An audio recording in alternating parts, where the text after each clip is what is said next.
bienvenue sur ma chaîne Titel Livre BD. Petit unboxing en fait de Momox. Je vous la fais parce qu'en fait les deux sont arrivés en colis. Donc j'ai hâte de découvrir avec vous en fait dans quel état ils vont être, parce que généralement en colis c'est merveilleux. Et en plus je n'ai pas eu de frais de douane, donc normalement il devrait y en avoir 6 en tout logiquement. En tout cas, on va ouvrir le premier colis. C'est parti mon kiki, j'avais déjà quand même pré-ouvert le scotch. Ah d'accord, il y a un colis avec une BD. C'est oh waouh. Mon Dieu, mon Dieu, mon Dieu, quand ça arrive en colis, c'est merveilleux, il n'y a pas... non, c'est ça, les coins sont même pas abîmés. Oh, waouh. Ok, là, on est chez Dargo. C'est, alors, scénarisé Arnaud Malherbe, et les dessins sont de Vincent Perriot, les couleurs sont de Isabelle Merlet. Et on parle de Belleville Story. Me demandez pas pourquoi j'ai ça dans les mains, je me souviens même plus comment ça se fait que j'ai eu la référence. Je pense que j'ai fait une recherche Momox à un moment donné, où j'ai demandé en fait intégrale dans ma recherche, dans la zone de recherche là. Puis il y en a plusieurs qui sont sortis effectivement, bah c'est ça, c'est 2 ou 3 tomes machin. Celui-là je pense qu'il y en a 2, il me semble qu'il y a deux BD en fait, ça contient 2 BD je crois. Puis l'histoire m'intéressait honnêtement, le prix aussi m'a intéressé, je me souviens plus combien là, mais c'était quand même assez abordable disons. Puis par rapport au fait de l'acheter neuf, puis bon le dessin ça donne ça. Alors, ça a l'air d'être un peu Belleville, une nuit, 2 hommes, 2 missions, une arme, un quartier. Ça va être assez policier, quelque chose comme ça, j'imagine. C'est un trait que je connais pas du tout, que j'aime bien. Je trouve que ça se regarde bien. Donc, on va voir ce que ça va donner. C'est quand même, c'est ça, comme je dis, 2 BD. Je pense qu'il y a effectivement 2 bandes dessinées là-dedans. Donc, yeah, je suis contente. Moi qui voulais effectivement freiner mes achats, bah là, j'ai encore une nouveauté qui sort de nulle part. Enfin, bref. Ça va encore me faire découvrir des auteurs. Donc, c'est le but du jeu aussi, finalement. Ensuite, alors le deuxième colis, là-dedans je pense qu'il y en a un petit peu plus qu'une seule quand même, j'espère. Ok, alors, oui, celui-là en fait, il est sorti il n'y a pas très longtemps, puis quand je les vois sur Momox, en fait on dirait qu'au début, quand ils sont mis en vente au départ, juste après leur parution, disons, il y a des gens qui se débarrassent des BD, je ne sais pas pourquoi, c'est qui ces gens-là, je ne sais pas, en tout cas c'est pas moi. Puis en fait, le prix de la BD est quand même assez abordable. Après, ça grimpe, là, ça recommence, ça remonte de 2, 3, 4, 5 euros. Mais au départ, on dirait qu'ils les mettent bas, peut-être pour les revendre plus rapidement. Donc, je me suis trouvée, parce que c'est encore une fois une histoire qui m'intéressait, chez Grand Angle, c'est Bambou. Puis, scénario et couleur, Jack Manini. Les dessins sont de Michel Chevreau. Et on parle de Bon Voyage. Bon, si on regarde un petit peu de proche, c'est un petit peu dégueu. Je comprends jamais pourquoi il y a du sale ici, en tout cas. Mais avec une éponge, ça part très bien. Donc ça parle de un luxueux hydravion qui disparaît, des passagers cabossés par la vie, un mystérieux questionnaire, une île inconnue au milieu de l'océan. Enfin, mon Dieu, c'est tout ce que j'aime. J'adore, j'adore. Je pense qu'il y a peut-être un petit côté historico, truc muche aussi. C'est sûr que je suis pas très fan de ce genre de l'aviation et compagnie, mais ça va être dans un thème, c'est ça, un petit peu enquête, etc. D'après ce que je vois, c'est que c'est parcheminé aussi de ce genre de pages. Donc on va voir ce que ça va donner. Non, j'ai bien hâte. Mon Dieu, ça sent le neuf, ça n'a aucun sens. Quand ils sont en caisse, mais ils arrivent en super bon état, c'est le bonheur. Bref.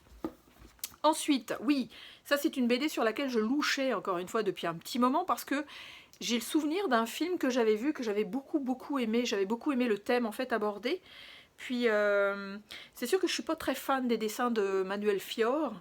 J'en avais lu un qui m'avait un petit peu déçu, une bande dessinée qui m'avait un petit peu déçu, et mon Dieu, c'est le bouquin. Ok, en fait c'est le livre illustré, c'est pas la BD, c'est pas une BD en fait. Je viens de parcourir les... Ah bah c'est intéressant. Ah bah c'est intéressant. Non, c'est chouette, ok. Ah, c'est pour ça que c'est associé avec Gallimard. Donc là, on parle de Futuropolis, La Petite Littéraire et Gallimard. Et on parle de L'Ami retrouvé de Fred Ullman, donc illustré par Manuel Fior. Ça faisait un petit bout qu'effectivement je lorgnais là-dessus. Mais et effectivement, comme vous pouvez voir, c'est donc écrit mais illustré en fait. C'est le bouquin. C'est cool parce qu'il est tout petit, donc il va se lire vite finalement. Puis les dessins sont quand même vraiment chouettes. Comme ça par exemple. Je sais que j'avais beaucoup aimé l'histoire. Qui est donc âgé de 16 ans, Hans Schwartz, fils unique d'un médecin juif, fréquente le lycée le plus renommé de Stuttgart. Il est encore seul et sans amis véritables lorsque l'arrivée dans sa classe d'un garçon d'une famille protestante d'illustre ascendance lui permet de réaliser son exigeant idéal de l'amitié. tel que le lui fait concevoir l'exaltation romantique qui est souvent le propre de l'adolescence. J'avais bien aimé en fait, je me souviens plus si... en tout cas, peut-être un peu d'homosexualité là-dedans, mais je suis même pas sûre, je pense pas. C'est vraiment par rapport à l'Allemagne nazie et compagnie, je crois, si je me souviens bien. Ça aussi, ça va être chouette, mais c'est surprenant que ce soit un livre illustré, effectivement. Mais anyway, c'est pas grave. Alors oui, celui-là aussi, c'était un bon prix, puis c'est quand même causé, hein. C'est pas un petit auteur, c'est quand même quelqu'un, c'est ça. Et cette BD-là fait aussi partie en fait des bouquins que j'avais demandé dans ma recherche intégrale, parce que je pense qu'il y a 2 tomes là-dedans. Donc là, on est chez Le Lombard dans la collection signée, et on parle de Cosé, donc à la recherche de Peter Pan. Donc quand même quelques pages. Cosé, on connaît aussi. Le dessin est absolument sublimissime. À la recherche de Peter Pan, ça donne ça. Si vous ne connaissez pas encore Cosé, bah, lisez-en. Parce que vous allez adorer les thèmes. C'est extrêmement humain, c'est beau à voir. Il y a quand même pas mal de choses à lire aussi. Donc c'est le fun. Puis là, ça parle de l'étrange destinée d'un écrivain anglais dans les Alpes valaisannes, en 1930, sur les traces du célèbre personnage créé par James B. Barrie. Ouais, c'est James B. M. Barrie, je sais pas. L'histoire en un seul recueil prend ici toute sa force narrative. Et il y a quand même des prix sur cette BD, mon Dieu, au secours. Grand prix du public 84 à Paris, Soleil de Serre 85, prix Betty Boop 85 à Hyères, prix Max und Moritz 1986 à Erlangen, prix Vienna 86 à Vienne. Waouh! Donc ouais, bien hâte de lire ça aussi. Ensuite, ouais bah oui c'est ça, encore une fois ma demande effectivement des intégrales qui sont pas très chères, qui sont comme généralement deux BD en une. Celle-là elle est neuve, au secours, c'est merveilleux. Donc là on parle de Clair de Lune, Néogénésis pardon, chose que je ne connais pas du tout. Le scénario est de Michael, les dessins de Fabrizio Russo et les couleurs sont de Yann Gaël Clémenceau. Donc c'est bien Clair de Lune, Néogénésis, et c'est Rapa Nui, donc c'est l'intégrale en fait. Donc les bouleversements climatiques tant redoutés au début du XXIe siècle s'accélèrent et modifient rapidement les conditions de vie sur Terre, blablabla, blablabla, Rapa Nui, Rapa Nui. Puis effectivement les dessins j'aime bien, effectivement, mais Michael, généralement il a des scénarios qui sont quand même assez béton. Je pense à Giant ou à Black Boot, si je me souviens bien des titres. J'en avais bien aimé un, mais j'avais moins aimé l'autre. Je me souviens plus lequel des deux, il faudrait que je les relise. Et donc les dessins, ça donne ça. Donc, je pense que ça va être chouette à lire aussi. Et la BD est vraiment en excellent état. Moi, j'envie les Français qui commandent chez Momox au niveau des BD, parce que ça doit arriver tout le temps comme ça. C'est merveilleux. Puis, le petit dernier... Oh oui je me suis fait un petit bonheur, en fait. C'est encore une fois une intégrale. Il y a 3 tomes dedans cette fois-ci. Et alors, c'est chez... les éditions FEI. Donc le scénario est par Jean-Marie Aumont, le dessin est par Golo Zhao. Donc c'est d'après les personnages et l'idée originale de Patrick Marty. Direction d'écriture, Charlotte Girard, etc. Traduction, Fan Herping, lettrage, etc. Et ça s'appelle en fait La balade de Yaya. Je pense que ça va être assez doudou. Mais quand j'ai vu les dessins en fait de cette BD là, ça m'a comme donné envie de me lancer parce que ils sont quand même chouettes. Je veux dire, ça donne ça. Moi, je suis pas manga. Hein. Les mangas ne m'intéressent pas. Enfin, le noir et blanc à l'envers, ça me tente pas du tout. Puis les comics, je m'y mets petit à petit. Il y a vraiment des grosses pépites. Merci les gars, en fait, pour vos recommandations, parce que vous m'aidez effectivement à affiner mes choix. Donc ça, c'est le fun. Mais ça a l'air tellement doudou. Ça a l'air cute comme tout. Je sais même plus de quoi ça parle. Chine, 1937, les Japonais entrent dans Shanghai et poussent à l'exode des milliers de Chinois. Au cœur de ce chaos, 2 enfants vont se lier d'amitié alors que tout semblait les séparer. Yaya est la fille d'un riche commerçant et Tuduo est un gamin des rues. Les deux jeunes héros vont traverser une Chine en guerre à la recherche des parents de Yaya. Voici comment tout a commencé. Ah, je capote. Oh, c'est trop mignon. C'est trop mignon, puis il n'y a pas trop de gueule fendue, machin, à la manga, là, qui me saoule un peu quand il y a trop d'expressions extrêmement trop expressives. C'est ça, non j'adore. Donc le dessin ça donne ça. Donc voilà mon petit arrivage, parce que j'en ai juste 6 pour l'instant. J'en ai recommandé 6 autres, comme 2 jours plus tard, en me disant le mois de juin il faut rien que j'achète. Je sais qu'au niveau, effectivement au niveau BD neuve, j'en aurai moins sur juin, donc on va croiser les doigts que mon budget n'explose pas encore comme au mois de mai. Au mois de mai c'était une grosse folie. Mais c'est ça, donc je vous laisse avec la suite. Hello! Alors, unboxing part 2.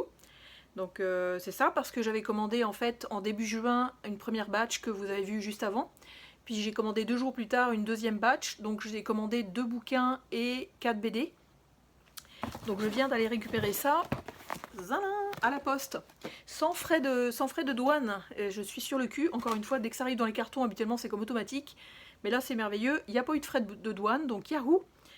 Oups, ok, je comprends ce que j'ai fait. J'avais commandé une BD de Séverine Vidal, en fait, qui s'appelle Quelqu'un qu'on aime.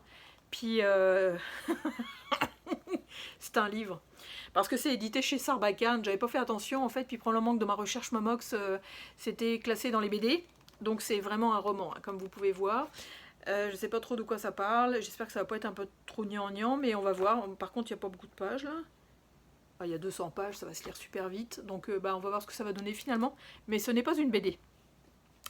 Puis, je sais plus si j'avais déjà montré ça, probablement dans un book haul quelconque, mais j'essaye de compléter petit à petit en fait ma collection de Pocket Terror, parce qu'il y a 25 ans ou 30 ans, je sais plus, j'ai pas envie de me vieillir, mais en tout cas, je lisais beaucoup cette collection-là. Donc quand j'ai vu sur Momox, il y en avait quand même pas mal qui étaient à petit prix, disons qui tournent autour de 3,50 € et 5 € à peu près.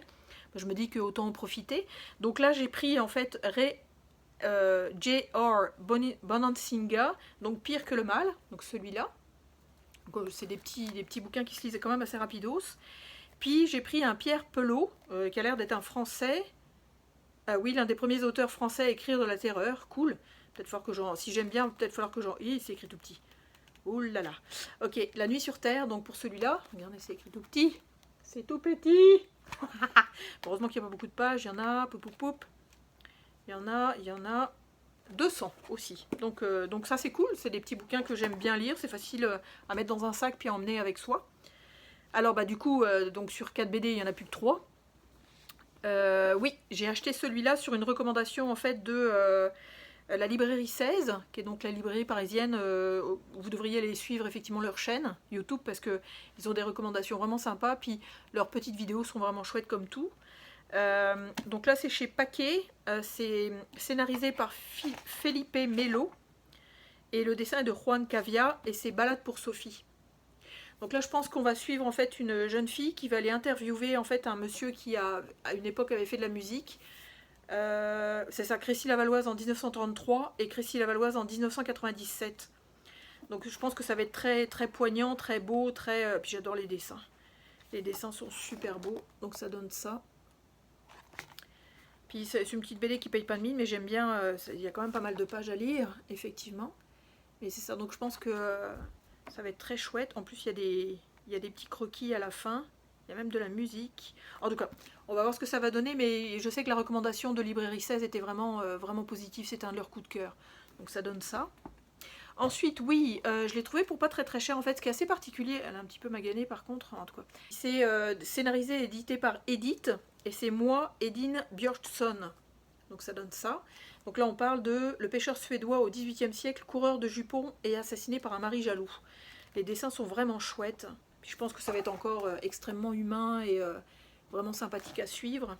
On va voir ce que ça va donner encore une fois. Donc ça donne ça au niveau dessin. Cool. Ça sent le neuf. Effectivement. Et j'ai fait une espèce de folie parce que je ne sais pas si c'est vraiment ma tasse de thé, mais je me suis dit il faut que je l'essaye pareil. Je me souviens plus, j'ai pas envie de savoir le prix que je l'ai payé, j'ai pas envie. Mais c'est ça, c'est une excellente bonne réputation. Il y a beaucoup de gens qui capotent dessus. Et je me suis acheté l'intégrale en fait, encore une fois. C'est de la folie furieuse. Donc c'est c'est au label 619, donc chez Ankama. Et je me suis acheté en fait l'intégrale 5 tomes de Mutafukaz. Scénarisé et dessiné par Run. Je me suis acheté ça parce que d'abord j'en entends très très souvent parler effectivement par les booktubers. Puis en plus c'est un des gars en fait qui est co-producteur ou co-animateur ou co-directeur en fait de ce label 619. Il a fait partie de ceux qui l'ont créé. Donc je me dis qu'avec Neyef, donc Neyef qui a fait Okahe, je me dis que ça va être quand même de la qualité. Alors ce qui est drôle, c'est qu'en parcourant effectivement les choses, on dirait qu'il y a comme plusieurs dessinateurs différents. Ça a l'air quand même super violent. C'est pour ça que je dis au niveau du... Il va me falloir du courage pour lire ça, je pense. Je sais pas trop. Il y a du noir et blanc. il y a de la couleur qui pète, il y a plein de choses. Il y a ce petit personnage, il y a un petit personnage qu'on suit aussi, il y a un espèce de squelette, c'est le fun. Terroriste en fuite, tiens, il y a même des textes journaux finalement. En tout cas, ça va être complètement flyé, complètement starbé, mais j'ai vraiment entendu, enfin je sais que ça a une très bonne réputation honnêtement. Par contre, il va falloir que je mette du scotch parce qu'il est arrivé super... puis plus je l'ouvre, plus ça se déchire, donc il va vraiment falloir que je mette un gros morceau de scotch. Mais c'est ça, j'ai de quoi lire, en sachant que c'est pas trop ma tasse de thé, mais on va voir. Ça va se lire quand même, je pense, quand même assez rapidement, parce que c'est quand même assez aéré, comme on peut voir, là. Mais c'est ça, grosse folie furieuse. Je suis un peu débile. Donc voilà pour cet unboxing numéro 2. Donc j'espère que ça vous aura plu. Ça faisait longtemps que j'avais pas fait d'unboxing comme ça. En fait, je me suis dit, j'en avais fait beaucoup au début où j'ai commencé ma chaîne. Parce que c'était entre guillemets facile de démarrer avec ce genre de vidéo là. Mais là je me suis dit, au piflute, plutôt que de faire un book haul, je vais me le jouer effectivement en unboxing. D'autant que normalement en juin je suis censée en acheter beaucoup moins. Ça a l'air plus ou moins bien parti, j'avoue. On va voir. Parce qu'au niveau effectivement des neufs, à date j'en ai juste 2. Donc c'est pas la panique. Et on est le 14 juin. Donc je me félicite moi-même. Donc on va voir, donc c'est ça, un petit unboxing comme ça sympathique de derrière les fagots. Si vous tombez sur ma vidéo en fait là, maintenant, là, juste là, n'hésitez pas effectivement à vous abonner, ça serait chouette de développer la chaîne un petit peu plus. Puis de liker, faites des petits pouces, si vous avez aimé évidemment, faites pas des petits pouces en bas, ou en tout cas évitez, ça serait chouette. Sinon je vais passer par une voie de garage, ça serait pas drôle. Mais c'est ça, faites des petits pouces en l'air, mettez des commentaires aussi, dites-moi si Boutafouka ça vaut vraiment le coup. Puis c'est ça, puis je vais vous souhaiter d'excellentes lectures BD, et je vous dis à très bientôt. Salut!